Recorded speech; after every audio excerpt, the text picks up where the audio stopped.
I can feel it. The high is wearing off. Trump's victory was cathartic for many of us on the right, and seeing the arrogance and energy fade from the left is a great feeling. The vibes are at an all-time high, but how long will it last? With the appointments of establishment guys like Marco Rubio, Mike Huckabee, and John Thune, we are reminded not to get too excited. There are still massive hurdles ahead. One doesn't simply vote away the administrative state. Hopefully we will get some anti-establishment representation in D.C. through the likes of Elon, Vivek, or maybe even Tulsi. But will they be able to wield actual power in Washington, or are they just Trump's mascots? Can they cast aside the bureaucracy, or will they drown in it? The more radical voices on the right, figures like Curtis Yarvin and Nick Fuentes, have been warning Trump voters that the MAGA movement is no match for the Washington establishment, and they will be forced to play by their rules. And while it is a buzzkill to hear messages like these, I think they should be taken seriously so we can evaluate what an outsider like Trump will be able to realistically accomplish in office. These types of radicals are feared, hated, and heavily criticized on both sides of the spectrum, from the mainstream to the fringes, and for some good reasons, I suppose. They are arrogant trolls who have been labeled dangerous white supremacists that are purity spiraling in their isolated bubble of elitism. One desires an absolute meritocratic monarchy and the other a Catholic monarchy. But do their judgments have anything of value to add to our political discourse? Or should everything they say be discarded as dangerous nonsense because of their controversial views? It's definitely not easy to be a monarchist in the West, so I have to give them some credit for the influence they've had in that respect. Fuentes relies on his anti-Zionist rhetoric and Catholicism to push his worldviews, while Curtis Yarvin tears down the highly propagandized legacy of the U.S. liberal regime through his personal historical analysis. These guys are eccentric nerds with big egos, but they are well-versed in history and politics, more than most people who I've encountered in the political sphere. The institutions steer clear of them, afraid to even mention their names, and rarely, if ever, engaging in debate. Even the new media types, like Jordan Peterson, who vigorously advocate for free speech, are terrified of a conversation with people like Nick. His daughter, Michaela Peterson, called for more censorship on X from people like Fuentes, and Jordan Peterson followed up by calling him a psychopathic rat. Dehumanizing your political enemies is a slippery slope, and Peterson should know that more than anybody. Eric Weinstein, another influential new media figure, warned the popular podcaster, Lex Friedman, that having a conversation with people like Yarvin is dangerous and should be handled with extreme caution. If you look at, for example, Curtis Yarvin, there's a tremendous amount of interest. Is Eric going to speak to Curtis Yarvin? Curtis Yarvin says many interesting things, and he says many horrible, stupid things, very provocative. Mm-hmm. And I haven't invited him onto the portal, but I haven't said I will never invite him onto the portal. We are all in a difficult position. That's what I'm saying. You're making it kind of, I think it's a much more difficult task and burden we carry as people who have conversations, because Curtis Yarvin is a good example. How much work do I have to put in reading Curtis's work to really understand? Let's talk about the problem of Curtis Yarvin. Yes. Because I think it's probably illustrative. There's this big question is, why does somebody who says such stupid ass things listen to by so many people? Very smart people who are part of our daily lives, discuss Curtis Yarvin in hushed tones. Now, it's a good question. My belief is that Curtis Yarvin has made a number of very interesting, provocative points, and they associate Curtis Yarvin as the person who has made these points, and they treat the completely asinine stuff that he says that's super dangerous as, well, that's Curtis. Right? Right. Okay. They give him the credit for he's a kind of like, sorry to use the term, first principles deep thinker about in like some the way the category, world, in some space about the world. Yeah. But as a result, we don't actually know why Curtis Yarvin is knocking around so many Silicon Valley luminaries' lives. What I'm claiming is that I might talk to Curtis Yarvin, but I have really very little interest to talk to a guy who seems to be kind of giddy about who makes good slaves and who makes bad slaves.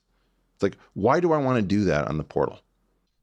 This speech was years ago, and Eric has still not publicly spoken to Yarvin. If Eric doesn't know how to serve dangerous ideas to the public, then I can only assume he doesn't trust the people's ability to parse these dangerous ideas. Well, that sounds very anti-democratic to me, and almost like something Curtis Yarvin would agree with.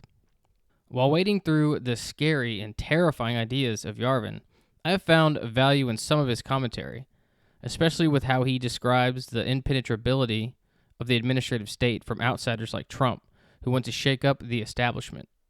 And they come in and they're temporary guests in a machine in which they have absolutely no way of coercing the people who supposedly work for them in this entirely fictitious pyramid-shaped org chart, which is, and the fiction extends up to when Americans vote for president, they really think they're electing a king.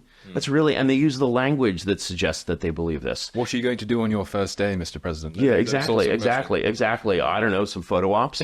Like imagine a situation in which the president is really the CEO of the executive branch, like it says in the motherfucking bloody Constitution, and spends a third of his time, half of his time on photo ops. It's unreal, you're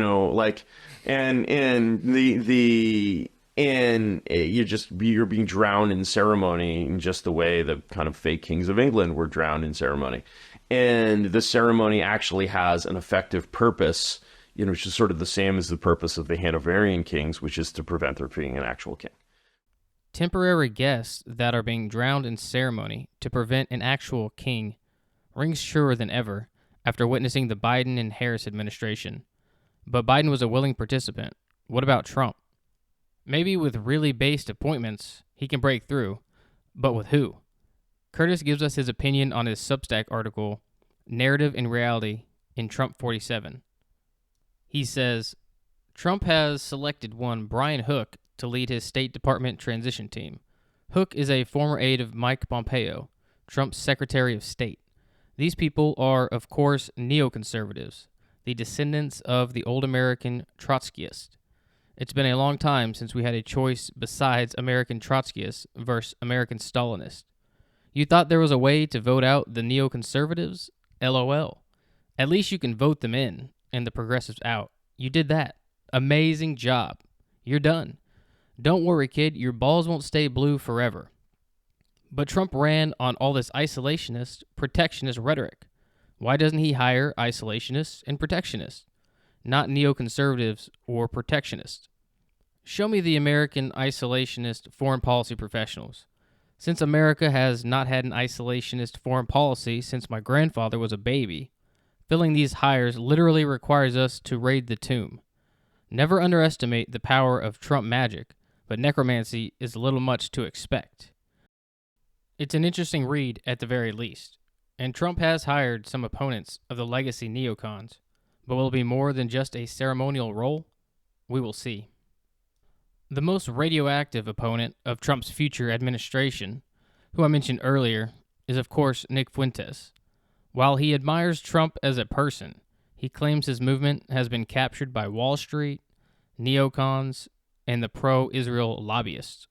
It was obvious from the start to anybody with eyes that Trump would win the primary and that Trump's team would be thoroughly infiltrated. He would not be running a retribution campaign or become our vengeance or anything like that.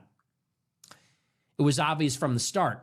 But what happened is that people, they were almost complicit in a deception against themselves. You understand?